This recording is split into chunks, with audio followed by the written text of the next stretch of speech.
اللہ پر یقین کرنے سے تو وہ بھی مل جاتا ہے جو آپ نے کبھی مانگا ہی نہیں، تو یقین رکھو اس پر، وہ بھی مل جائے گا جو آپ کب سے مانگ رہے ہو۔ اگر اس نے تمہاری من پسند چیز تمہیں نہ دینی ہوتی تو وہ خود کیوں کہتا کہ مانگو مجھ سے، میں تمہیں دوں گا۔ اگر اللہ نے تمہارے دل میں کسی کی چاہت ڈالی ہے اور تمہیں دعا مانگنے کی توفیق بھی دے رہا ہے، تو ہو سکتا ہے اللہ تمہاری چاہت پہ راضی ہو اور بس تمہیں آزما رہا ہو۔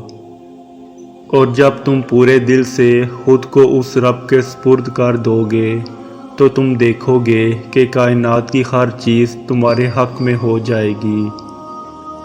یقیناً وہ وقت بہت ہی قریب ہے کہ جب تمہارا رب تمہیں خوش کرنے میں کوئی کسر نہیں چھوڑے گا، بالکل ویسے ہی جیسے کہ تم نے اس کی رضا کے لیے اپنی خواہشات کو قربان کرتے ہوئے اپنے صبر سے اسے راضی کرنے میں کوئی کسر نہیں چھوڑی۔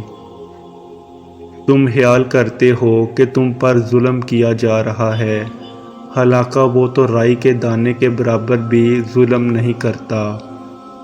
وہ تمہاری تڑپ کو جانتا ہے، تمہیں سمجھتا ہے، بس وہ تمہیں آزماتا ہے تاکہ تم دنیا کی زندگی میں سرخرو ہو کر آخرت میں بلند ترین مقام مل سکے۔ وہ سب کچھ جانتا ہے، پھر بھی وہ ہم کو بہت غور سے سنتا ہے۔ تم نے کیسے سوچ لیا وہ تمہاری جھولی خالی رہنے دے گا؟ اللہ اس دل کو کبھی اپنے کن سے محروم نہیں رکھتا جو ٹوٹ کر بھی وقت تہجد اللہ کو منانا نہیں چھوڑتا۔